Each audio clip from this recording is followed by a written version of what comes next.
If 2021 was a free and fair election, I would be president already. Will this be a free and fair election? This is not an election to begin with. This is war. Uganda's election is being called a war, not by rebels, but by the leading opposition candidate himself. Tear gas, live bullets, mass arrests. This is what campaigning looks like when power refuses to let go. Before we begin, like this video, subscribe, and share your thoughts in the comments. Your support helps push African stories to the world, told by Africans, for Africans. What you are about to watch is Bobi Wine's explosive CNN interview, and it raises a question every African must confront. Can an election be free when the gun decides who speaks? Before he's even inside, we're hearing that sound like live shots. Tear gas in every direction. Tear gas in every direction. It's really become a chaotic scene.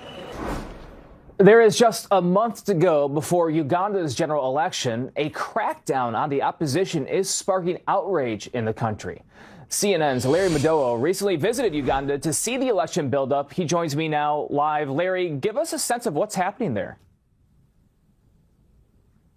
Brian, the UN, local and international human rights groups are all criticizing the Ugandan government and President Yoweri Museveni for the extreme violence the opposition is facing just a month before the election. I want to show you some dramatic video from Monday evening in Kampala, the capital, as the 43-year-old Ugandan opposition candidate Bobi Wine is driving past a neighborhood. Police are using water cannon and tear gas against some who appear to be innocent bystanders, market people, traders, even motorcycle taxi riders, boda bodas as they're known in Uganda and in the region, and many of them were just waving at Bobi Wine or just watching. Listen carefully to what is being said here.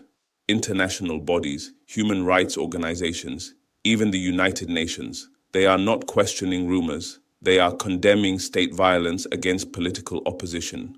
This is a familiar pattern in Africa. When power becomes personal property, the state's security forces stop protecting citizens and start protecting power. And notice this, those being attacked are not armed rebels. They are traders, market women, boda boda riders, ordinary Africans whose only crime is waving at a candidate. Watching this convoy drive past, and that's the violence that has seen this pop star as he's campaigning across the country. He says the government of President Yoweri Museveni does not want people to see that he's got support, that Yoweri Museveni has lost support after 40 years in power, and that he is the man to lead Uganda forward. We're wearing some flak jackets and helmets in this story because of the violence you're about to see. This is the man seeking to remove President Museveni from power after 40 years. He has incredible support among the young people. As Bobi Wine arrives, so goes the crowd. There is nothing like it.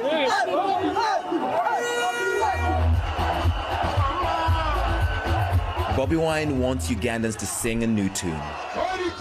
The musician turned politician is running for president for a second time.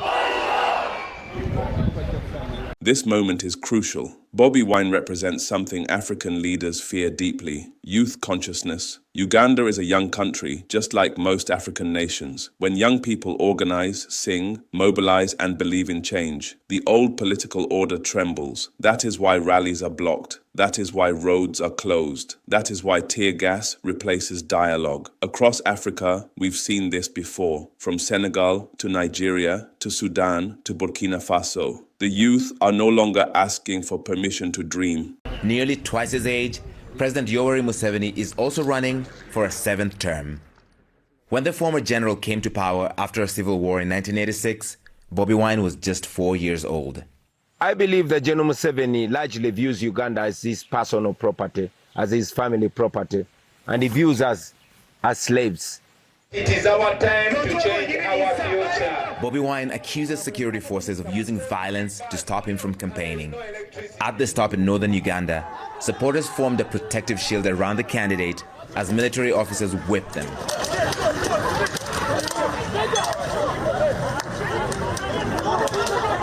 One of his closest aides was wounded. Look at what the police and the military are doing to us for no crime whatsoever. The Electoral Commission condemned the incident that is now under investigation. He says more than 450 members of his party and supporters have been imprisoned during the campaign, others tortured or disappeared.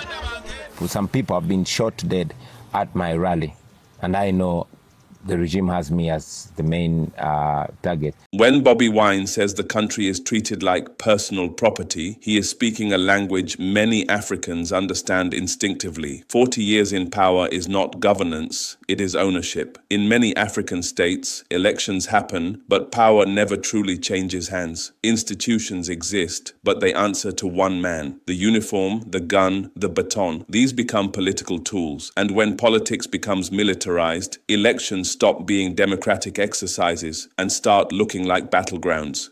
Why won't you be allowed to campaign freely? Well, I believe it is fear. It is fear that General Museveni knows that he has no support. Every time I go out to campaign, I know that somebody is going to be beaten, somebody is going to be killed, run over by the police, shot with live bullets, and all that. The UN human rights chief has condemned widespread arbitrary arrests, detentions, and the use of unnecessary or disproportionate force against the opposition. CNN filmed hundreds of police, military, and special forces at Bobi Wine's rallies in the capital, Kampala. They blocked him from using some roads, beat up some supporters, and tear-gassed bystanders. Everywhere Bobi Wine goes, there's dozens of police officers, soldiers. It always ends up in a scuffle. Right now, they're blocking his way from coming into a rally venue. And that's tear gas. Before he's even inside, we're hearing that sound like live shots. Tear gas in every direction. Tear gas in every direction. It's really become a chaotic scene. What you are witnessing here is not crowd control. This is political intimidation. Supporters forming human shields, people being whipped, and aid wounded. Ask yourself this: if a leader is confident of victory, why fear crowds? Why silence songs? Why gas your own people? This is why Bobi Wine repeatedly says someone will be beaten or killed whenever he campaigns. Because in systems like this, fear becomes policy. And this happens at every Bobi Wine. Police told CNN that they were forced to use tear gas here to disperse people and clear a busy intersection. They have repeatedly denied that they're specifically targeting Bobi Wine or his campaign. We all benefit from coming out of this election with the most minimal damage on individuals and property.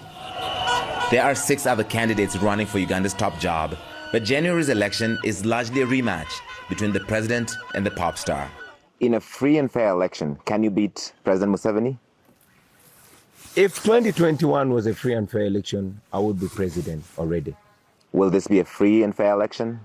This is not an election to begin with. This is war. Uganda's Electoral Commission has asked law enforcement agencies to exercise restraint and stick to the law while dealing with candidates. This is perhaps the most powerful statement in the entire interview. This is not an election, this is war. Not war with tanks, but war with arrests, war with disappearances, war with live bullets and tear gas. And when Bobi Wine calls Museveni general, he is reminding the world that Uganda is still ruled through military logic, even under civilian labels. Across Africa, this is a central question. Can elections exist where the military answers to one man instead of the constitution? Bobi Wine called this election war because he says so many of his party members have been arrested. You see the violence they face every time they're campaigning. And he calls President Museveni, who's been a civilian leader for 40 years, General Museveni, because he says he rules by the gun. He has captured the country, the military and the police, and they do his bidding. So he does not think that this is a legitimate election in the way that elections are taking place in other parts of the world. And the criticism of Bobi Wine and his supporters that they're violent, that they disrupt businesses, that they block roads, and that's why the police use this heavy-handed tactics. They push back on that and they say, we're just trying to campaign, we want to access the roads and go to the same venues like the opposition, like President Yoweri Museveni, Brian, and they don't always have that chance. Larry, excellent reporting. Thank you for bringing those images to us. Larry Madowo, live for us in Nairobi. This story is not just about Uganda, it is about Africa's unfinished struggle for true democracy. When leaders stay too long, power hardens. When power hardens, dissent is crushed. And when dissent is crushed, the people suffer. But history also teaches us this: no system built on fear lasts forever. From Kampala to the African diaspora, the question remains: will Africa's future be decided by the gun or by the people? Share your thoughts in the comments, like this video so it reaches more Africans, and subscribe to Voice of Africa, where African stories are told without filters.